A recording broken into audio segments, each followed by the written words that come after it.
Vanessa needs a studio for her brand, not a roommate. My father didn't even stand up to say it. He just sat there, swirling his expensive wine, while I stood in the doorway holding 2 luxury cruise tickets I had bought for them. She is actually doing something with her life, Dale continued, his voice bored. You are 29, Carenza. You are a deadweight. Get your trash out of my hallway. Go live in the streets for all I care. Maybe the cold will freeze that sour look off your face. I looked past him. My childhood bedroom wasn't a bedroom anymore. It was gutted, the walls dripping with fresh neon pink paint. My desk replaced by ring lights. My entire life was stuffed into 3 black garbage bags piled on the floor like wet leaves. I didn't scream. I didn't cry. I placed the envelope with the cruise tickets gently on the hall table, a silent symbol of the vacation they just lost. Then I picked up my garbage bags and walked straight back out into the freezing night without saying a single word. I drove my beat-up sedan through the blinding snow until I found a motel with a vacancy sign flickering on the highway. The heater in the car rattled like a dying lung, blowing lukewarm air against my frozen hands. It was fitting, really. My parents hated this car. They said it was an eyesore in their driveway. They didn't know I drove it on purpose. It was camouflage. As I sat on the lumpy motel bed, listening to the wind howl outside, my mind drifted back to the root of it all. The original sin. My father called it the $5 million mistake. It happened in 1999. I was 4 years old. Dale had a meeting scheduled with a group of investors to buy into a tech startup before it went public. But that morning, I woke up with a fever of 104. I had a seizure. Dale had to miss the meeting to drive me to the emergency room. That startup exploded. The investors who made the meeting became multimillionaires. Dale did not. He never let me forget it. Every birthday, after the cake was cut, he would look at me with this hollow, resentment-filled stare and say, "You cost me $5 million, Carenza. You are starting life with a negative balance." He didn't raise a daughter. He managed a bad investment. That resentment turned into what I called the parasite tax. Since I was 16, I paid rent to live in my own house. Every paycheck from my part-time jobs was garnished. Dale called it interest on the debt. But it wasn't just rent. I was funding the golden child. Vanessa was the asset. I was the liability. When Vanessa wanted to be a model, I paid for her headshots. When she wanted to be an influencer, Bella told me I had to pay for her lip fillers and spa days because Vanessa needed to look the part to marry rich. They drained me dry, month after month, telling me I should be grateful they didn't kick me out sooner. They looked at my oversized hoodies and my messy bun and saw a failure. They saw a woman scraping by on freelance coding gigs, barely making ends meet. They were wrong. I pulled my laptop out of my bag and set it on the motel desk. The casing was scratched, but the processor inside was military grade. They thought I fixed printers for a living. They didn't know I was a financial fixer for high-stakes venture capital firms. When a company is bleeding money and cooking the books, the investors send me in. I hunt down fraud. I trace hidden assets. I find the rot in the ledger and I cut it out. I am surgical, I am ruthless, and I am very, very expensive. Last year, my base income was $650,000, not including bonuses. I could have bought their house in cash 3 times over. I could have paid off their mortgage in a single afternoon. But I didn't. I hid my money in offshore accounts and diversified portfolios. I wore thrift store clothes and drove a rusted sedan because I knew, deep down, that if they knew what I was worth, they wouldn't just bleed me, they would butcher me. I sat in the dark motel room, the blue light of the screen illuminating my face. They thought they had discarded a piece of trash. They had no idea they had just declared war on a woman who destroys financial criminals for a living. I needed to work. Work was the only thing that made sense when the rest of the world was dissolving. I reached into my bag for my laptop, the one machine that held the encrypted keys to my entire career. My hand closed around empty air. The bag was light. Too light. My stomach dropped so hard I felt dizzy. I dumped the contents onto the motel duvet. Chargers, cables, a hard drive. But the laptop, the matte black machine containing algorithms worth millions, was gone. I didn't panic. I grabbed my phone and opened the Find My Device app. I watched the little blue dot ping. It wasn't at my parents' house. It was 3 miles away, blinking steadily at a location on 5th Street. Easy cash, pawn, and loan. I drove there in a fugue state. The snow was turning to gray slush. When I walked into the shop, the smell of dust and desperation hit me instantly. I showed the guy behind the glass my identification and the serial number on my phone. He didn't even look up from his magazine. "I cannot give it to you without the ticket," he said. "Store policy. Or you can file a police report and wait 3 weeks." The ticket. I ran back out to my car. I popped the trunk and dragged out the 3 black garbage bags Dale had thrown at me. I tore them open right there in the parking lot, my hands shaking in the freezing wind. I dug through my own clothes, through old shoes and books, until I found it. A crumpled yellow slip of paper, stained with coffee grounds, wadded up inside a pair of jeans. Bella hadn't just packed me up. She had looted me. I walked back inside, smoothed the receipt on the counter, and paid $800 to buy back my own property. I sat in the front seat of my car, hugging the cold metal of the laptop to my chest. And that was when the second notification hit my phone. An email from the Department of Motor Vehicles. Notice of transfer of liability. I stared at the screen. My sedan. The car I bought with cash 5 years ago, but kept in Dale's name to save on insurance premiums because I was frugal. He had sold it online 3 hours ago. The timestamp was 20 minutes before I arrived at the house. He had sold my car while I was driving it to them. He probably used the spare key to hand it off to the buyer while I was inside being evicted. $38,000 in assets. Gone in a single night. I called Bella. She answered on the second ring, sounding annoyed, as if I were a telemarketer interrupting her evening. You stole my laptop, I said. And you sold my car. I didn't steal anything, Bella snapped. We raised you, Carenza. We put a roof over your head for 18 years. Consider that laptop a small repayment on the debt you owe us. Besides, Vanessa's party planner needed a deposit. You can always buy another computer. You are single. You have fewer expenses. She hung up. I sat there in the silence of the parking lot. The heater wheezed. The snow fell. And something inside me finally snapped shut. It wasn't a break. It was a locking mechanism. I wiped the last tear I would ever shed for them off my cheek. I opened my laptop. The screen glowed to life, asking for a password. I stopped being Carenza, the daughter who wanted to be loved. I became Carenza, the auditor, the fixer, the woman who dissects rot for a living. I didn't need to cry anymore. I needed to run the numbers. I didn't sleep. Sleep is for people who have time to waste. And I was on a deadline. The motel room was freezing, the heater having given up hours ago. But the cold kept me sharp. I sat at the small desk, my recovered laptop humming a sound that felt like a heartbeat returning to a chest. It was time to audit the books. I logged into my professional suite. These weren't tools available to the public. These were proprietary databases used to track distressed assets and high-risk liabilities. I started with the easy part, the money from my car. I traced the sale. Dale had listed the sedan on a quick sale auction site. The transaction was finalized at 4:15 in the afternoon for $8,000. A steal for the buyer, a felony for him. I followed the money trail. It didn't go to the mortgage. It didn't go to utilities.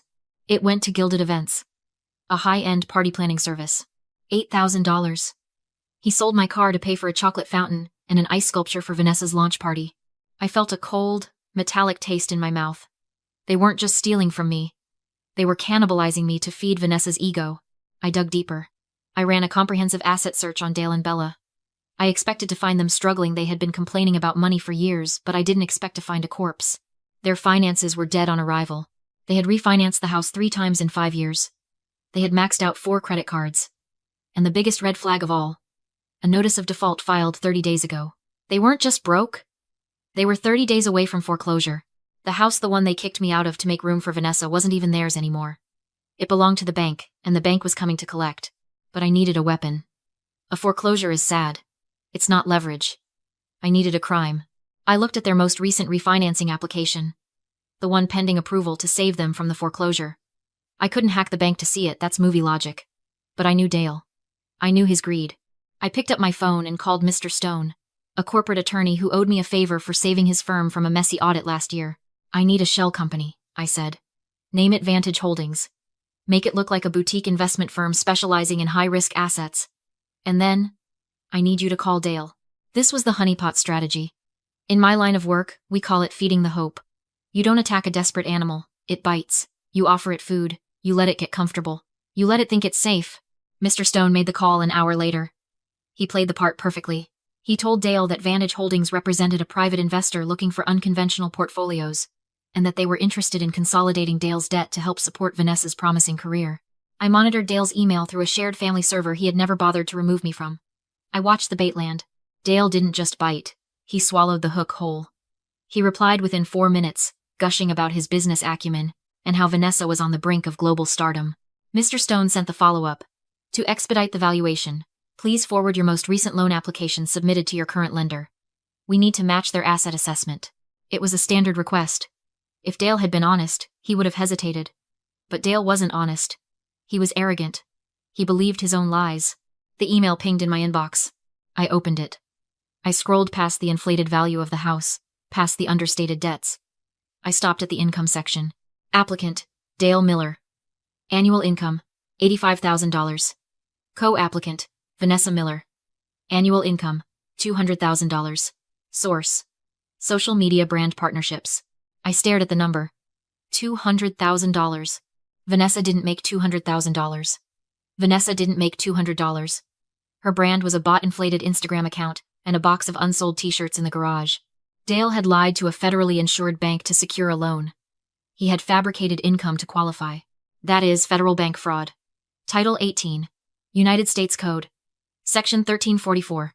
Penalty. Up to 30 years in federal prison and a $1 million fine. I saved the document. I backed it up to 3 secure servers. Dale thought he had just sent a PDF to a savior. He didn't know he had just handed the executioner his neck. I closed the laptop. The sun was coming up over the dirty snow in the motel parking lot. I wasn't just the daughter they kicked out anymore. I was the whistleblower. And I was the bank. The trap was set. Now I just had to wait for them to walk into it. Mr. Stone called Dale the next morning to confirm the meeting. He told them the silent partner, an eccentric Silicon Valley investor named Mr. V, was in town for 1 day only, and wanted to sign the papers in person. He specifically requested Vanessa be there, hinting that he was a fan of her digital aesthetic. They swallowed it. Of course they did. Their vanity was their biggest blind spot. I arrived at the law firm an hour early. I bypassed the main lobby and took the private elevator to the executive floor. Mr. Stone met me in the hallway. He didn't ask why I was doing this. He knew what fraud looked like. And he knew my reputation. He just handed me a keycard to the conference room observation deck. I sat in the dark, watching the security feed on a monitor. Dale and Bella walked in first. They were dressed in their Sunday best. Dale in a suit that was too tight around the shoulders, Bella in a dress she probably bought with the money from my car. Vanessa trailed behind them, wearing oversized sunglasses and looking bored, tapping away on her phone. They sat at the long mahogany table. Mr. Stone offered them champagne. It was complimentary, but Dale acted like he was paying for it. "This is top shelf," Dale said, leaning back in the leather chair. "Only the best for the Miller Empire." I watched him swirl his glass, same Christmas Eve posture. Arrogant. Untouchable. "So," Bella said, trying to sound casual, "when does the wire transfer hit?" "As soon as the ink is dry," Mr. Stone replied, polished as ever. "The silent partner is eager to back visionaries like you. He believes Vanessa has untapped potential." Vanessa brightened. "Did he see my latest reel? It hit 4,000 views. He saw everything," Mr. Stone said. "Which is precisely why he required the personal guarantee. He wants you fully invested in your own success." Dale chuckled, already drunk on validation. "Invested? I've put everything into this family. We're solid. This house, this brand." He spread his hands like a prophet. "It's going to the moon." He didn't read the contract. Didn't skim it. He just saw the money and the applause. He signed. Bella signed. Vanessa signed as witness. They thought they signed a loan. What they actually signed was a trap. Buried deep in the paperwork was a cross-default provision, page 42. Clause C7, stating that if any information in the application proved false, the loan would instantly default. And on page 51 sat the real kill switch. A deed in lieu of foreclosure. Signed in advance and held in escrow. If default triggered, the house title would transfer automatically to the lender, Vantage Holdings. No court battle required. A legal bear trap. Snapped shut with a pen. They signed my house over to me while drinking my champagne. In the dark observation room, I stood up and adjusted my blazer, watching my reflection in the monitor. I didn't see the girl who cried in the snow. I saw the owner. I walked down the hall toward the conference room. It was time to close. Mr. Stone gathered the documents with the efficiency of a mortician, tapping the stack into perfect alignment, sharp final sounds in a quiet room. "Excellent," he said. "Funds will be released shortly. But first, the silent partner would like to say a few words." Dale leaned back, smug. "Send him in. I'd love to shake the hand of a man who recognizes a good investment." Mr. Stone nodded toward the double mahogany doors, but didn't open them. He simply stepped aside. I pushed them open. No oversized hoodie. No thrift store jeans. I walked in wearing a charcoal suit cut like a weapon, tailored within an inch of its life. Hair pulled back. Face clean. Presence loud. Dale's smile froze mid-performance. Bella squinted like she was trying to force reality into focus. Vanessa didn't look up from her phone until the silence got too heavy to ignore. "Carenza?" Dale finally choked out. How did you get past security? He snapped at Mr. Stone. This is my daughter. She's struggling. She tracked us down for money. Call security. Mr. Stone didn't move. He just shut his briefcase, one hard snap that landed like a gunshot. I don't think that'll be necessary, I said. Calm. Boardroom calm. The voice you use when someone's hiding assets in the Cayman Islands and pretending they're untouchable. I walked to the head of the table. Dale stayed seated, but I stood over him. Then I pulled a small, crumpled yellow slip from my pocket and smoothed it on the polished wood. Bella's voice trembled. What is that? My pawn ticket, I said. For my laptop. You sold it for $800, Bella. I bought it back this morning. I paused. And then I bought something else. Dale lurched up, face flushing. Enough. You're embarrassing yourself. Get out before I... Sit down. I didn't raise my voice. I didn't need to. The command carried the weight of someone who signs paychecks. Dale blinked, stunned, and slowly sank back into his chair. Mr. Stone, I said without looking away from my father. Show them the acquisition. The lights dimmed. A projector hummed to life. White light cut across the wall. A property deed. Property address. 1402 Oakwood Drive. Previous owner. Dale and Bella Miller. Current owner. Vantage Holdings LLC. Dale stared, squinting as if the letters might rearrange themselves into something safer. I don't understand, he stammered. That's just collateral paperwork. Correction, I said. It's a transfer of title. Dale whipped toward Mr. Stone. What is she talking about? You tricked us. You said this was a loan. Mr. Stone's expression didn't change. My client instructed me to execute a standard distressed asset acquisition. The documentation is valid. You signed the deed in lieu voluntarily. Good day. He walked out. The door clicked shut, sealing us inside a silence that suddenly felt airless. Dale pointed at me with a shaking finger. You set this up. You created that company? I am Vantage Holdings, I said evenly. And you just signed your house over to me. Bella snapped, voice cracking into panic. That's illegal. We signed a loan 30 years. I tapped the remote.